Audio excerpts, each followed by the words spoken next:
All right, guys, top of the morning. Happy August 26th, coming to you live, coming to you well. Like I said, coming to you very, very well rested after a night of full sleep because Angelo is just in a sleep cycle pattern right now. Whatever it is, I'm going to ride this way because it feels damn good. And so, you guys, a lot of things to be excited about, a lot of things to be grateful for. But unfortunately, we lost an icon yesterday. We were in the office yesterday when we got the news. And just when I think about whether or not you like country music, just to think of like how long she was a cultural icon for decades, decades. And then I saw this thing the other day and it really resonated with me. And I'll just share these stats with you guys about Dolly Parton. And let me pull this up. And so in regards to success and the things that we do over and over and over again, and we don't see any results. And I want to share this with you because Dolly Parton, she wrote 3,000 songs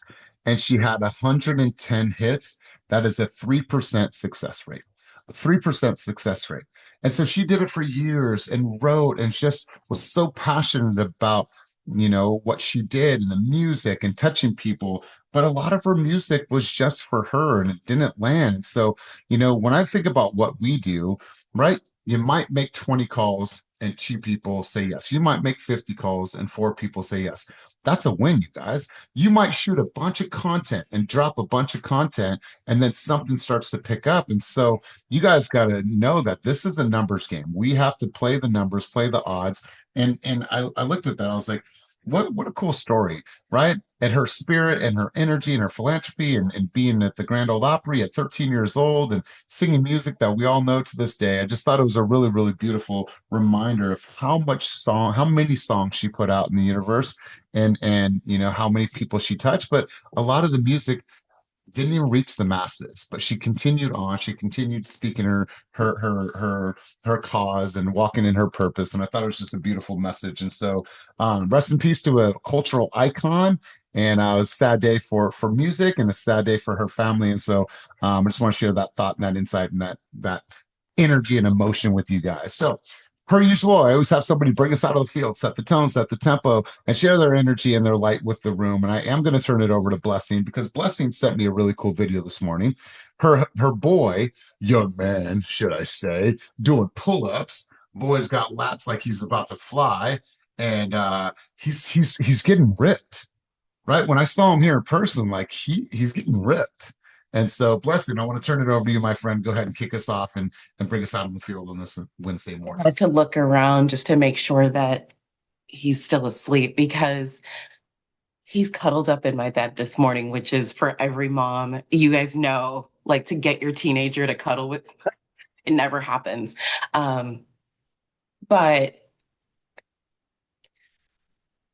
we just have to slow down and enjoy every single moment. Because I was just about to get up, but it's like he got in and I'm just going to lay there with him because we just don't know how much time we have left. Um, I was talking to someone. Was talking to Randy yesterday or the other day about, the moment I found out when my dad passed, it was the most inconvenient time and place to find out, but it's never a good time to find out that someone's no longer here. So it's whatever we're doing, just be so present that even when we get bad news or we get, disruptive information, that we can stand still and feel the whole moment. I hope that makes sense. But just be so grateful for where you are, even if you're struggling, even if you're on a mountaintop, just be glad for where you are because you know where you could be. And it's also to take a moment to look back and see how much you've gone through, see how much you've grown. And yes, my son was doing pull ups. And even this morning, I reminded him last year he couldn't do any. And the reason why he started Wow. really focusing on being able to do pull ups is he got made fun of, unfortunately. Now he can do 14 standard ones. Now he's practicing a one-armed pull-up. It's like until you stay still to really look and see how far you come, you may just miss the fact that you've been making a ton of progress that you should be really, really, really proud of. So whatever you're doing today, however you're moving in your business, just stop and be so proud of where you are and how far you've come. Man, I appreciate that. I didn't have any idea that that's the correlation that you would make with his pull-ups, but how powerful, and like how powerful for him to like find that strength within himself and to be able to look back a year later and be like, man, look at what I've accomplished. Like, who's laughing now? Right. And it's like I love this for him. And I love that you guys have that relationship. When I saw you here with your brother and you guys, we're just all chatting and hanging out as a family, like you have a way of communicating with him that is very, very like real. You guys obviously are, he's comfortable talking to you and communicating with you. And that's really, really powerful, right? Because a lot of teenagers just lock themselves in the room and just like, we're not that cool. But it's cool to see that he opens up to you still.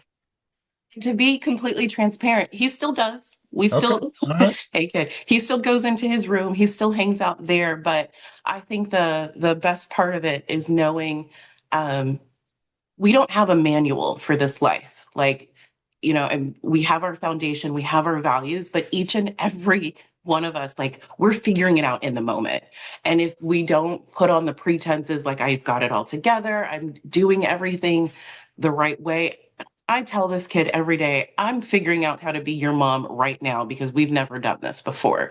And that did make it really easy for me to apologize when I make a mistake because I do. I'm not a perfect mom. I've never been, never said I was. Um, but it's really cool that you would point that out because we do work really hard to stay close because it has been him and I against the world since he was 6 months old. So we've just been Mm. running this whole race. And I think that's what makes this year so much more sentimental is the fact that I'm about to, you know, push baby boy out the nest. But yeah, he's not a baby Yes. anymore at all. Yeah. Well, he'll always be your baby. I'm still a baby to my mom, right? I'm 46 years old and I'm still a baby in my mom's eyes. And so She got I flips when you told her. I was thinking about this the other day. My wife's like, well, we got an email from the teacher, third day. And, Silas wasn't listening, being a little defiant. And the teacher's like, what do I do? It's like, well, maybe we should put him in behavioral classes and blah, blah, blah, and talk to a counselor. I'm like, he's 8 years old. Okay. And here's my advice to the teacher: get to know him. Because every single year, the teacher has challenges with Silas. He's not listening to find at the end of the year, oh my God, Silas is the sweetest boy and he's so kind and he listens and he does his work. He strays a little bit, but when I can get him focused, he's a good student and he's passed all his classes and he's done well. So I'm like, just get to know the kid. And then my wife's reading this book. It's like this thick, how to get your baby to sleep at night. Nothing in the book taught us about what we're doing now. And I remember reading the book, Know What to Expect When You're Expecting. Fucking throw that book out the window. Nobody sets you up for real life. You just got to be in the trenches. You got to figure out what works for you, for your family, for your household, for the noise that you have in your household, with the quietness you have in your household. So you're right. We're just figuring out along the way, figuring out along the way. So I appreciate that blessing. So you guys, before we go into this, I just want to say thank you for the opportunity to be here with you guys. 3 times a week and then in person and just to be in your guys' world. It's always an honor. It's a privilege. And I will never take opportunities like this lightly. And the reason why I want to share that with you guys is I got a text yesterday. I shared this with Blessing, but I want to share this with you guys because this will be the third year in a row. And I'm really, really honored. But this year is a little bit different. So I got this yesterday from EXP. Hi, Elias. This is Candice Garcia with the EXP University team. Congratulations, you've been selected as a breakout speaker for EXPCon this year in Salt Lake City. You've been selected for our live coaching format, coaching a real agent through a real situation live in front of a room. Please let us know you're in, complete this form, so on and so forth. But how cool is that? Right? Last year I spoke, the year before I spoke, but I haven't done anything like this. My conversations have been keynotes, and now I get to have a stool, and two mics, and I get to coach somebody through a challenge live in front of an audience. So the pressure is on. Like the pressure is on, but I'm excited and I'm grateful that I can even be in those types of conversations. And listen, those opportunities started right here. Started right here. So I'm just grateful. I'm excited. We're walking into travel season. The end of the year is always travel season. And I'm just really, really grateful to be able to get a text message like that. So I'm going to go do my thing, have some fun. In out of all places. We're doing Salt Lake City this year. Last year we were in spicy Miami, but it is what it is. I thought I'd share that good news with you guys. Let's get into the market. I'm going to pull some things up. I'm going to go here. I'm going to pull my screen up and we'll go boom, bam. All right, cool. So I have some scenarios for you guys today. And what I want to do is I want to have some dialogue around this. Let me go present, and we're going to get right into the conversation.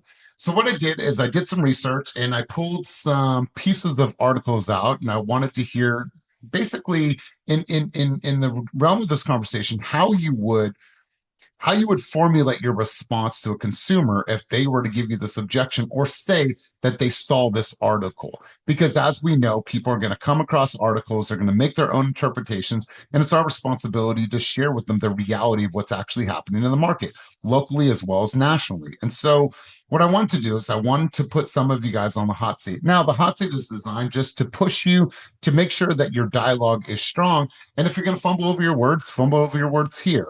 And so here's the first scenario. And before I give you any type of responses, I wanted to at least put the headline here and then see how you guys respond. And listen, there is no wrong answer. This is practice. This is coaching. This prepares you to be the best you can be for your consumers. So here's the headline.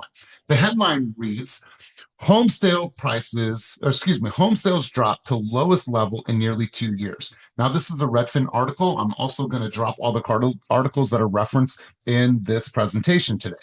Redfin reported July United States home sales fell 4.1% month over month. Pending sales fell 2.5%, and affordability remains a major constraint. But buried deeper in the story, San Francisco was one of the markets bucking the national trend, with sales growth supported by affluent buyers and tech sector strength. Consumers send you this. See, the housing market is crashing. Why would I buy right now? So that's what the consumer sent you. They send you a text message, or they send you an email, or they call you like, oh my God, the market's crashing right now. I just saw this article from Redfin right now. I told you it was going to crash. We're probably just going to wait. How do you respond to something like that?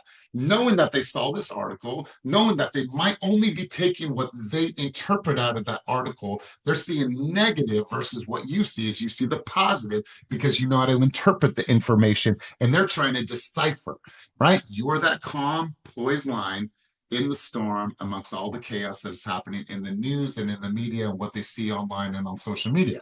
So, as a skilled professional, as you are, how would you respond to that text message based on the article or the portion of that article that I put on the screen? So, I want to turn it over to you guys. Hot seat opportunity. I'm also going to drop that article in the chat down below. Copy, boom, paste. So, who's the person going to be that's going to take that conversation and run with it? Okay, so let's get you involved in this first one. So I have Joanne. Who else is going to be on the hot seat this morning? And remember where you are. Okay, I'm saying, hey, I'm about to throw you the ball. I just need you to run and go catch it. Okay, even if you miss it, we'll run it again. Cool. I got three. Let's go, Joanne, Jeff, and then Correct. Let's run it. All right. Well, first of all, it's not surprising that home sales would be down in July because, as you know, a lot of people are traveling in July. A lot of people take vacations, especially now that a lot of schools start much earlier. People used to travel in August. A lot of schools are already back in session. So July, people are not thinking about buying. A lot of people are on vacation. Second of all, the best time to buy is when there's not as many people buying, because if there are other people buying, if we're seeing an article that says home sales are up, there's a huge increase in buying, well, then you're going to be competing with everybody else who is putting in offers. We're going to have to be going way over asking on every house. We're going to be getting disappointed. We're going to be getting counter offers. So that does make it a better time to buy when you're not competing against everybody else. Wow, spoken very, very poetically. I appreciate the response and really, really good job. So, Jeff, let's go over to you. Same question, big dog, or same text message that was sent to you by a consumer. Yeah. Well, first, look, from a home price standpoint, real estate is easily the best investment from a middle class standpoint. And I can show you statistics over the last 30 years what home appreciation has done. It's up over 400% over the last 30 years. That's year over year. That's over 5%. And that includes sorry, I'm in the middle of a meeting. And that includes That includes the mortgage meltdown, the Great Recession, when prices actually declined for 3 or 4 years. So, right now, there's not as many buyers in the market. And, I always follow that, the Warren Buffett philosophy. As people are leaving the market, I get in. When people are getting in, I get out. So you're going to have so much more leverage as a buyer right now than you will in the future. Rates come down, even into the low sixes, high fives. Going to be so many more buyers in the market, and you're going to be competing on price at that point, and not have as many choices. Yeah. Well said, Jeff. As always, I appreciate your contribution. Sorry, I Great got stuff. interrupted there. It's okay. Enjoy With your my walk dog. and morning exercise. Let's go, Correct. Same thing for you, my friend. The consumer texts you that they say, "See, I told you the housing market's going to crash. Why would I buy right now?" Honestly, I understand what you're saying. If the market's crashing, it's a scary moment to want to buy. But if it's crashing, it might be at the cheapest price you could ever get. And maybe you buy it now, you ride the wave because the market is always going to come back. AI boom is going to be coming in the next few years. And then maybe you'll be in a much better situation that your house will actually be much more valuable than it did right now because everyone's thinking the same thing. But if you truly do feel uncomfortable, maybe now's not the right time, but I can guide you to what feels more appropriate because you are frantic right now. Okay, cool. So really talking to their emotions, not saying how they are feeling is wrong because something about that information made them feel a certain way. And so I like the empathetic approach of saying, listen, I understand how you feel, and others have felt the same way. But what we have found, and that's old school feel, felt, found method, right? I totally understand how you feel, and a lot of consumers have felt the same exact way. But here's what we found based on the information that you provide them about that local market. And so, correct, that's a really, really good approach that is so deep rooted, old school sales, feel, felt, found. And I feel like that approach will stand the test of time. And so, really, really good stuff. Very poetic. Let's go to Blessing. Blessing, thoughts, contribution, insight on the conversation. What do you got, big dog? Yeah, and the one thing that was missing from that article is that they didn't say values were dropping. They just said home sales. So just like you, Mr. Buyer, are kind of 1 foot in, 1 foot out, you're not the only one. So that tenuous kind of staying on the sideline and kind of hesitant to get in, that's why we're seeing home sale numbers decrease. But the values are staying the same, just like it pointed out. San Francisco is on a boom. The values of the home are staying steady, and that's what's going to prevent us from having a crash anytime without the introduction of a catastrophic event.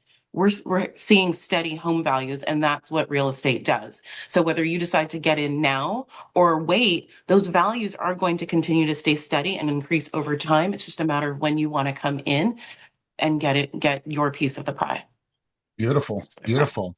So this is your screenshot opportunity for the people on the call that may not have the same type of dialogue or may not feel like they could speak as fluidly as everyone that just spoke. And so I want to give you guys some really, really solid dialogue that maybe you could just take a picture of this, put into your own framework so it comes out into words that you would actually use in your own dialogue. So in response to that consumer concern is here's a bad response for you. Don't believe everything that you read. The market's fine. That immediately sounds defensive and self-serving. Here's the better response, and this is your screenshot opportunity. You're totally right. National sales have slowed significantly, but the headline is measuring transaction volume, not necessarily falling values. And it doesn't describe every market the same. What matters to us is what's happening in the neighborhood and price that you are considering, Mr. Buyer. In fact, parts of the Bay Area are moving in the opposite direction. So rather than asking whether the national housing market is good or bad, let's look at whether your specific market gives you more leverage today than it did 6 months ago. Does that make sense, Mr. Buyer?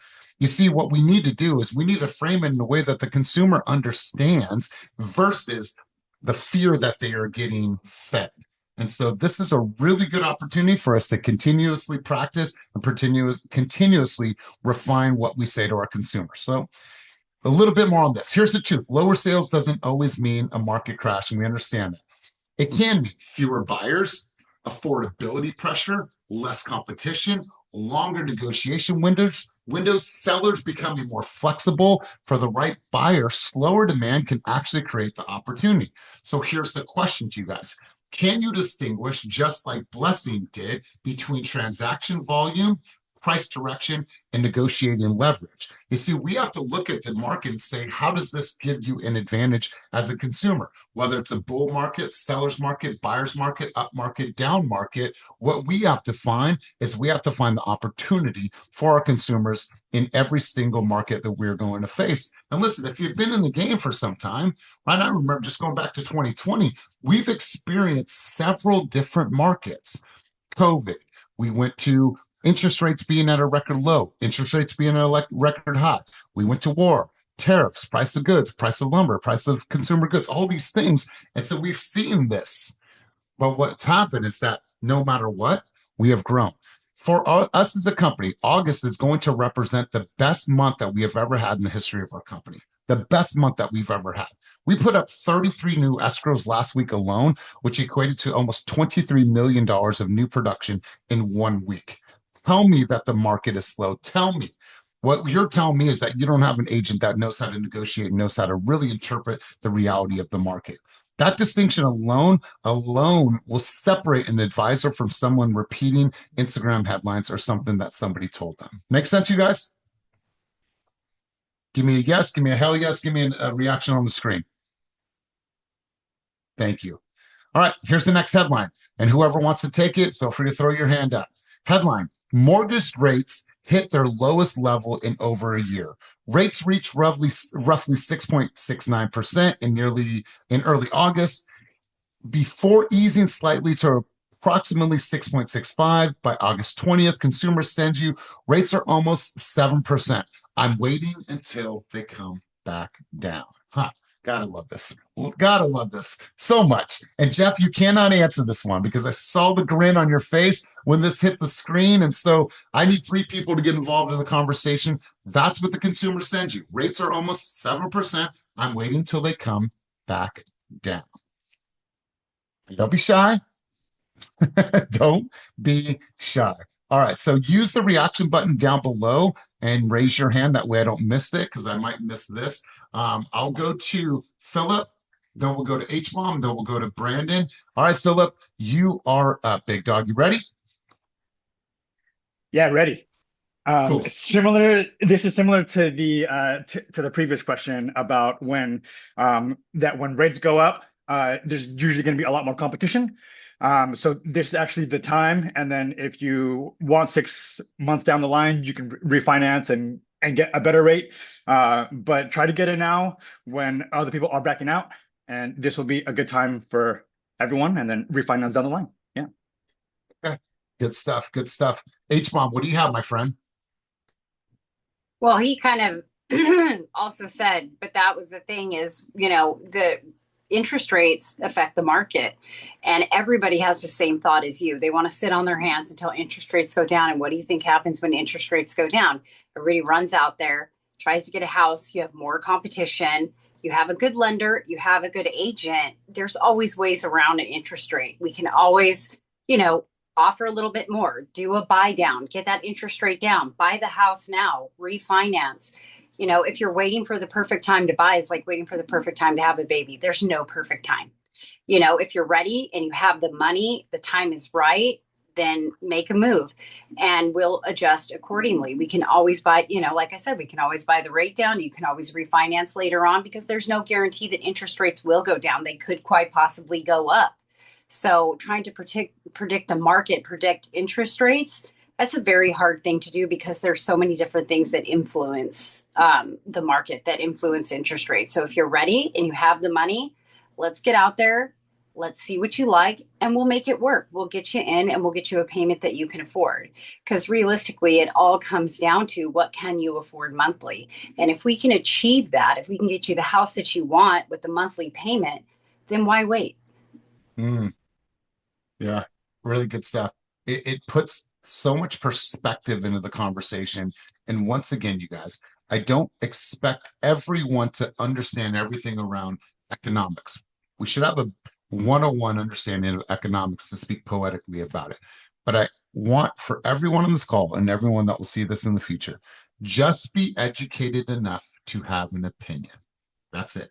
and your opinion may be different than the consumer, which is ideal. Well, let me offer you a different perspective. Let me share with you my thoughts and my insight of the reality of what's actually happening in the market. If you can get used to saying those words, then whatever comes next should be something that provides them value, insight, perspective, and changes the way that they look at the market. That's our responsibility. We are always, no matter what, until you retire, you're always going to be a battle of sentiment, always. And those that win that battle of sentiment are those are going to be the ones that prevail no matter what the market does. So Heather, really, really good contribution. Let's go, Brandon, then we'll go to Otis. Brandon, what do you got, big dog? Well, after that, I feel like I'm scraping the bottom of a barrel with the rubber spatula now. But I feel like it kind of depends on like, are you looking, is your client an investor or are they buying for themselves? Because that can matter too, right? Let's say it's for a family. Let's just say So it's for a family. you know what I ran into that a couple times. I was hosting open houses, and it was just the best time to get in the market is as soon as you can and every time that you can. You know, yeah, the price, you know, the price is lower. You can always renegotiate your interest rate, but once you pay $1 million for that home, that price isn't going down without payment. You know what I mean? Once the rate goes down, the price is going to skyrocket through the roof. And then you're going to wind up with more competition. You're going to be paying more than asking for the home, as opposed to, you know, we can get that. We can buy the 6% down. Yeah. But let's say you're right. And the rates do crash. They do go down in a couple years. You can renegotiate your rate as opposed to renegotiating the price that you promised to pay at the time. You know, Brendan, I really appreciate your perspective and your insight. Being a newer agent, sounds like you have a really good understanding of where the market is and how to explain it. And before I get to Otis, you guys just remember this very, very simple explanation and exercise here. Right now, if interest rates are, let's say, 6.5%, well, 6.5% is creating an invisible force field around the housing market. And what I mean by that is, let's say that this is your structure here. This is your home. And now forgive me, I'm just doing chicken scratches here. Okay. So let's say that the house represents the housing market, and the circle around the house represents an impenetrable force field as of right now, which equates to a 6.5 interest rate. And so right now, as it's keeping all of the people out, right? There's the people that are just on the sidelines and saying, no, I'm going to hang out over here with the 6.5. It's too high. It's too high. And so you have all these people circling, but not willing to buy because they're not okay with the interest rate. Well, as soon as that interest rate is gone and that impenetrable force field is gone, and this number goes to a 5%, now what happens? Now everybody is vying for that. Now the conversation is supply and demand vastly changes. And so literally, if you can make this example on a napkin with a consumer for them to just see that, be able to like, what happens when we remove the force field? Well, more people are going to come in. If more people are going to come into the market, does that mean prices are going to go up or prices are going to go down? Well, they're typically going to go higher. Why do you say so? Well, because more people are wanting that house. So yeah. So do you understand how waiting may hurt you? Well, right. And when we look at your income, how much income has your company given you as in regards to raises over the last 3 years? Well, I saw a 1% bump, a 2% bump. Has your income equated to how much values of homes have gone up in the Bay Area? Well, no, right? So do you see the disadvantages of you and your family waiting? If the money is right, if the home is right, and you guys can afford the monthly, it should not care what's going on around you. It's about your guys' life. That's what matters the most. So literally impenetrable force field, showing them simple examples so they can wrap their head around that. Does that make sense, you guys? Perfect. Let's go to Otis. Otis, over to you, big dog. How are we responding to that? First, I'd like to say congratulations to Zaire. He's going to be our newest team member pretty soon. He has a meeting with you today to onboard him. Just want to give him another team welcome. Can't be on here. Nice to have you, big dog. Having a guest and not bringing no fire is the reason why he should join this team. This is one of my favorite conversations to have with clients. I would simply say, Elias, this is where I bring my expertise to tell you why this will be an amazing time for you to buy. First and foremost, are you aware that there's two costs that come with buying a home? It's your down payment and your closing costs? So the closing cost would be something that would be really at play here, because as rates go up, sellers are just more applicable to helping buyers get to the finish line, right? So I would be more than comfortable to say that we should be able to get some type of seller credit, which will be able to get those closing costs paid in nearly half or full. And then it's not about what you know, it's also about who you know in this type of business. So having great relationships with lenders, there's a lot of them that will bring, 2-1 buy downs where we can get your payment to exactly where you want to be. I think the biggest focus for you, Elias, should be worrying about what your payment would be. If your payment could be what you want it to be, would you buy a house right now? Sure. Perfect. So what if we're able to do that? I have a great lender who does a no down payment, no MI program, which will say, let's say you're looking at a price point of about 600,000, right?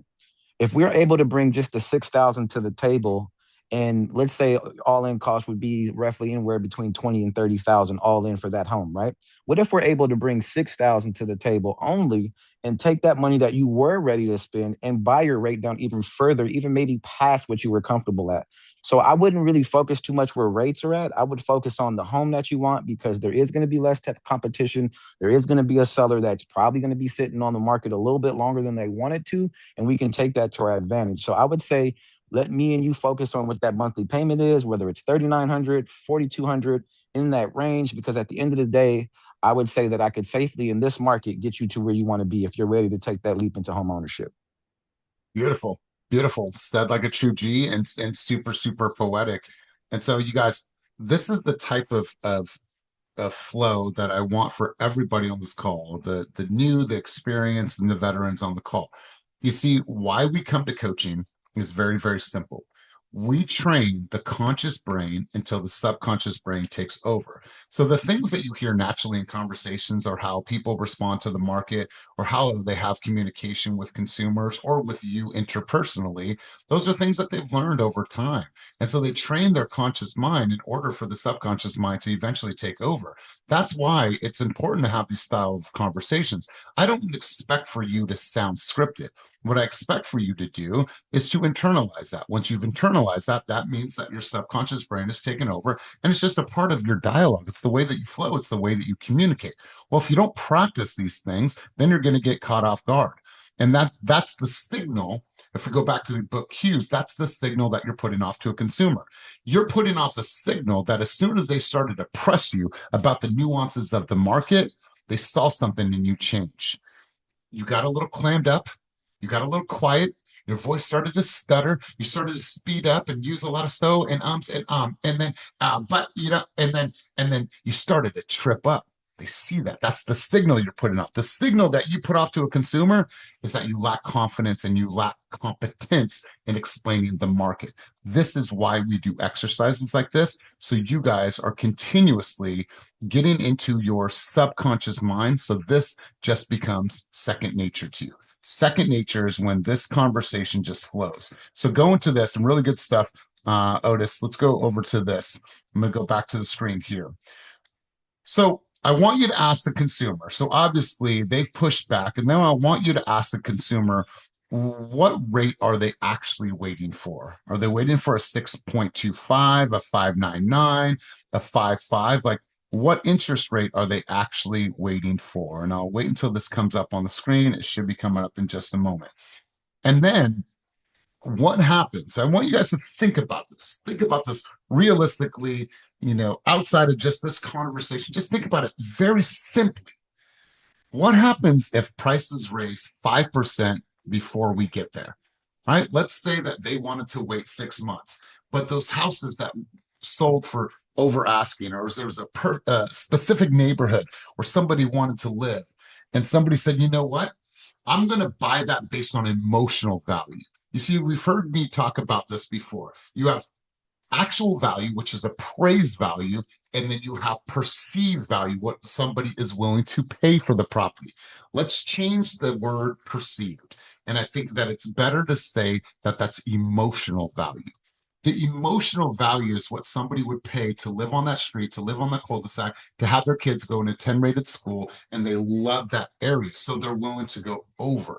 Well, now what's happening is that when that house closes, it closed on emotional value, which drove the prices up in that subdivision, in that area, in that city, in that zip code. So now we're thinking about this longer term.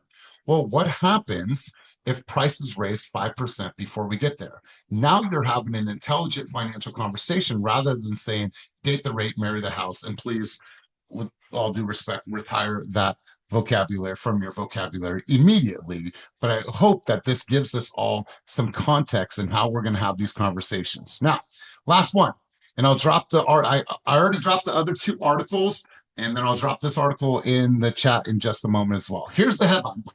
This just in: California median home prices falls below 900,000. California Association of Realtors reported California's July median home at 887,000, down 1.9% from June, while sales were down 6% month over month.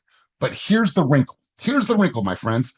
Prices were still 0.03 higher than July 2025. Sales were 1.1% higher year over year, and year to date sales are up 1.8%.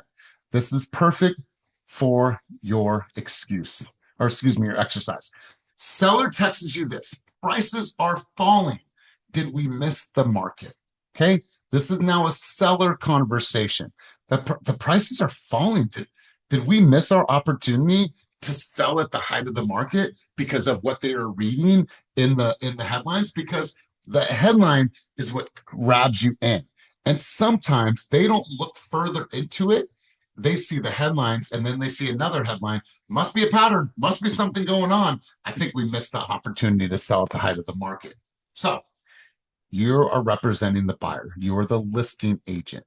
You see that the text message comes across. How are you responding? I need 3 people to get involved in this conversation, and it cannot be 3 people that have already gone. Who's got a response for me? And please do not be shy. Remember where you are. Kelly, D, Brandy, Nikki, Jose, Jessica Segura Hernandez. Why are no hands going up in this moment? All right, I have 1. I'll wait until I get 2 more, and I'll just sit here and look awkward. Don't leave me hanging, you guys. Remember where we are. And we have guests on the line today. So I'm going to pause for a second. You guys, I should not have to reach for you guys to practice. I should not have to reach for it. I need 1 more person to get involved in the conversation. I got D Bledsoe. I got Princess, who just took her first listing, which I'm very stoked about. I need 1 more person to get involved in the conversation. Who's it going to be? All right, I'm going to have Princess just pick the person when she's done going. So, D Bledsoe, it's over to you, big dog. What do we got? What's the question again? So, the prices are falling. Did we miss the market? So, the headline said California median home prices falls below $900,000. Oh, yeah. So, okay, let's roll. No, you didn't miss the market at all. As a matter of fact, you came at the right time. With prices falling, that means you can get in at a lower price, and then you can take it. Hold on. I'm gonna stop you right there. Remember, you are representing the seller. The seller. I'm representing the seller. The seller said, no, it's okay. The seller sent you a text message and that says prices are falling. Did we miss the market? Oh, my bad, seller. Different hat. Yeah. Sorry, seller. I was on the line with the buyer. For you, no, you didn't miss the market because you bought your home 20 years ago, and now you are 5 times at what you bought your house at. So, no, you did not miss your opportunity. And because our market is such a niche market, there still is the opportunity to create some competition around your property and to bring in multiple buyers and still fetch a great price for your property. Good stuff. I love how I switched it up on him right there. I was on the phone with the buyer. Really good stuff. Sorry, my bad. Let's go, Princess, and then Princess, you're going to choose the next person. And once again, you guys, listen, this is Keep It Moving. This is practice. This is your opportunity just to perfect your dialogue. I don't want to reach for you guys to throw your hands up. Everyone that's got involved in the conversation has put themselves in the hot seat, not only now, in multiple scenarios and multiple coaching calls, and I could see how well that they've advanced in their dialogue, and it's light years away from where it was when they first started. So you guys get involved in the conversation. I want to push you, implore you, and give you a necessary kick in the ass, because I promise you this makes you better. Let's roll, princess. Okay, let's see. So you said the question was to the seller. Yeah, here I'll put the stats back up one more time for you so you can see it. Boom, bam. All right, so there you go. Here's the stats once again. You know, car, reported California medium home prices are down. The sales were down 6% month over month, so on and so forth. So there's some headlines there, but there's obviously tons of information past that. And then they say, did we miss the market? All right. Well, Mr. and Mrs. Seller, what would be the reason why you would want to put your house on the market in the first place? That would be something that I would ask. Is I think that for us, we want to be able to just move to Arizona and be closer to the grandbabies. Okay, yes, and that is definitely understandable. Having that proximity to your family, I mean, are we gonna say that you not wanting to make the move now compared to waiting another 6 months being a huge factor as far as why you would want to be closer? No, Now, we want to be closer as soon as possible. exactly. And so, granted, yes, the market may seem like it is quote unquote falling, but at the end of the day, you're needing to sell your home. So, at the end of the day, being able to know that you've been in your home for 10 plus years, you have earned some equity within that. I would say that you still look at it as the glass being half full, right? You have created some equity that you could take out of this home to be able to put into the newer home that's going to be closer proximity to your grandkids. So I would say that no, you didn't miss the market. I would say that granted it has slowed, but there are still buyers out there that are looking to move. There are still buyers like you that want to relocate because they want to be closer to their grandkids. Or there are buyers that are out there that are needing to relocate because their family wants to be in a better school district. And your house just so happens to be in one of the top school districts within this area. And so I think there are families out there that are looking to move into this area that you will be able to find people that will purchase your house. So I would definitely say that no, you did not miss the market. I just think there are people that are out there that still need to move, that will move at the end of the day because of their circumstances. Wow. All right, guys, we just threw a total wrench in the situation and went to a seller, and she's represented her first seller right now. It's on the market. That was incredible. Like, Princess, that was incredible. The first question, if who can recall, what was the first question that Princess asked? Philip, did you hear it? Philip Velasquez, did you hear the first question that she asked? Kelly, did you hear the first question that she asked? She said, "Why do you want Sorry, to?" I got preoccupied with stuff. I just got a little busy, so. Okay. So you guys, who was that? David, let's go. Yeah, she said, "Why do you want to sell?" Yeah, so she just took me back to why I actually wanted to sell my property. I thought it was really, really good. And she made the correlation of similar to your situation, wanting to be close to the grandbabies, wanting to be in a better school district, wanting to be closer to the job. There's people out there right now in the market that fit that same exact criteria. Right. I thought it was really, really good. Philip, did you hear Philip Velasquez? Did you hear some of the things that she was saying and what stood out for you? I did, yeah. I like how she fully engaged with the client and asked those questions that they're more about uh, getting to know the client more and what the reasons are behind wanting to sell. Um, I like that she didn't just throw out like actual facts, but wanted to get to know the client more, which is important. Yeah, she leaned right into the emotion from the very first question, and I felt like it just got me to think.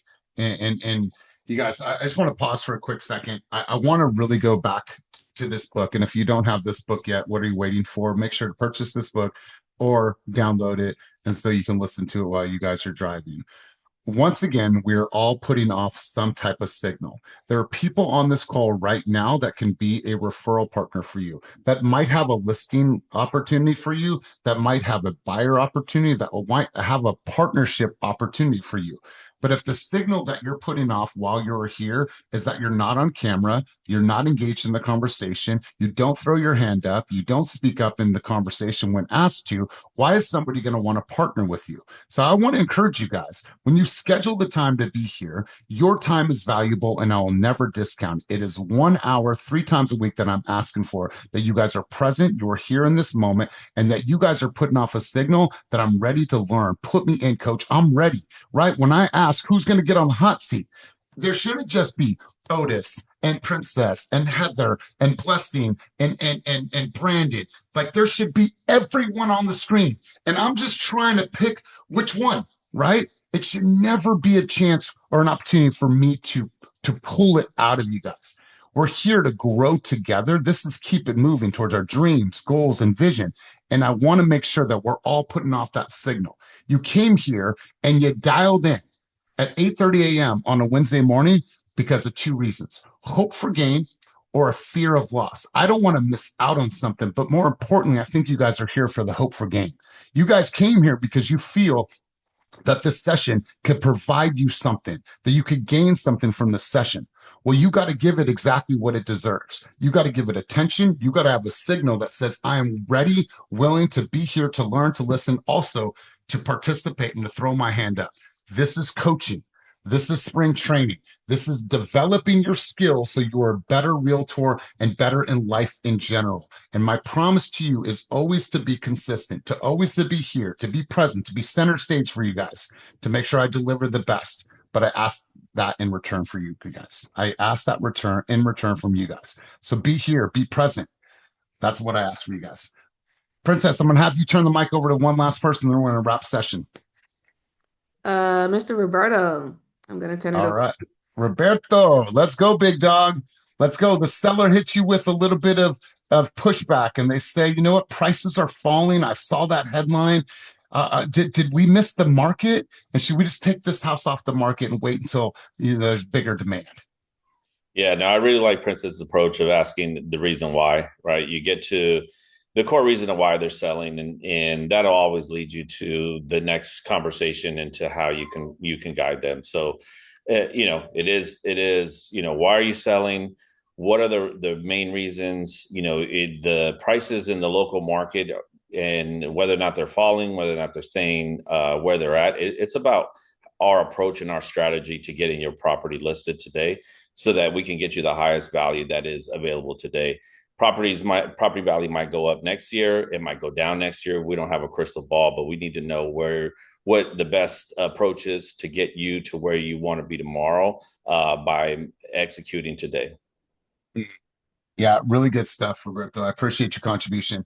You have to ask yourself and be able to ask the consumer, what is the number that when you do a seller net sheet and you see the net that they need to make, minus the mortgage that they owe, minus commission and applicable fees, what is the number that they need to net?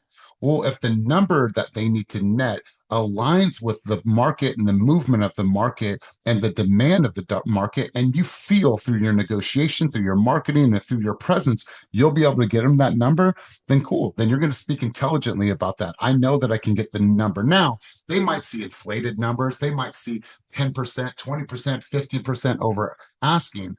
But as long as I can get you the number that you want to net and maybe a fraction more, that's what matters the most, to get you closer to the grandbabies. So allow me to do my job and allow me to go to work for you guys and negotiate hard on your behalf. So here's a response. Here's a screenshot moment for you guys. I'm going to take you through this one more time. So we went here. Okay, cool. So the agent response: California's medium houses did fall from June to July, and that's totally true.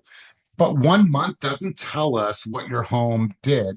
The statewide medium is mixing San Francisco, Stockton, Sacramento, San Diego, Fresno, and hundreds of completely different micro markets. And so when the consumer sees that, they're equating all of what's happening in California.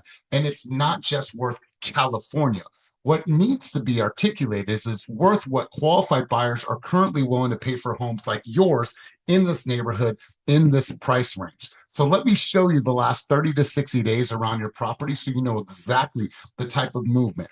Also, what I've done is I've created a line and it showed us how many offers were on each of those homes. So if only one home, one offer can be accepted on each property, what does that mean for all those other buyers? Those people are still where?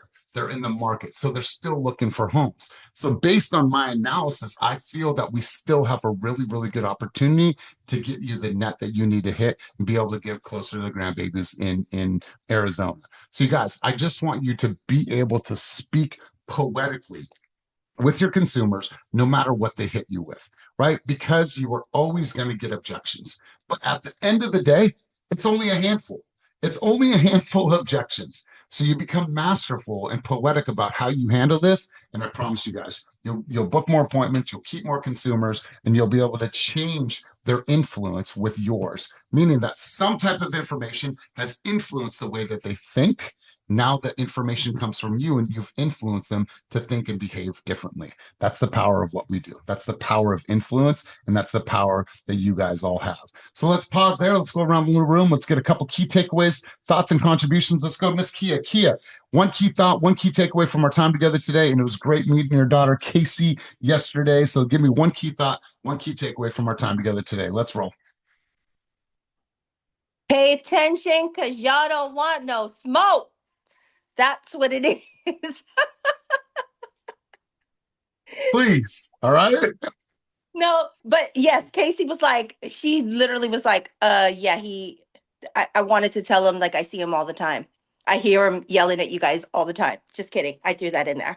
Key thought, key takeaway, you guys, we have to be creative on how we're explaining the market, because buyers nowadays, and even sellers, right? They're nervous. Everyone's nervous. So for me, I really take a lot from these sessions, and I hope everybody else does, in terms of like how we're able to talk to our clients about the market in order to get them to understand.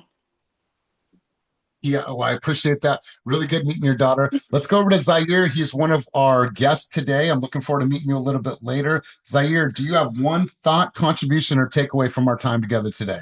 Going once, going twice. All right, cool. All right, there we Yeah, go. I'm soaking it all in, man. Just be prepared for anything that the seller may present, for the buyer. Another question, you're not going to see them all the time, and maybe something new thrown at you. But if we could be prepared for the majority, and then kind of simplify it for them to understand it in a way that gets the job done, is the most important thing. So we don't have to be too outlandish with our responses, just enough to get them to understand that, hey, we're trying to put you in the best position, and that we're gonna get the job done for you. I'm gonna help you, uh, you know, get this thing moving. Yeah, man, I absolutely love it. Each of you guys should have some type of daily brief, a daily brief that is scheduled, that comes out in your Claude or your ChatGPT. And I want you guys to have something that comes out. So just go into Claude, go into ChatGPT, and just say, hey, create me a daily brief. I want you to pull from recent articles that are national as well as local, Association of Realtors, National Association, California Association, Redfin blog, whatever it is. You tell it exactly where you want to compute information from, and give me a daily brief.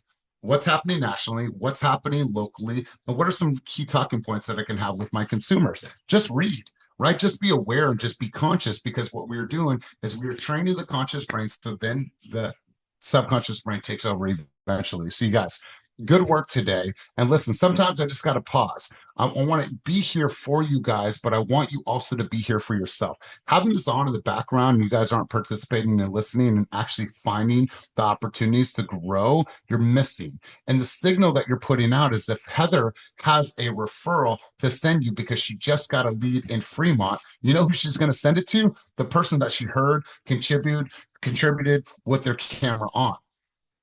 Be seen, you guys, be heard, and be a staple in this environment. And I promise you, good things will come to you. If you have not bought the book, Please go and buy the book now. Cues written by Vanessa Van Edwards. This is what we're putting a lot of our focus, energy, and effort on. We're going to go more to this book on Friday and Monday. If you need anything, I'm here for unwavering support. And as always, my friends, keep it moving towards your dreams, goals, and vision, and make today a day that truly matters. Peace and love, my friends.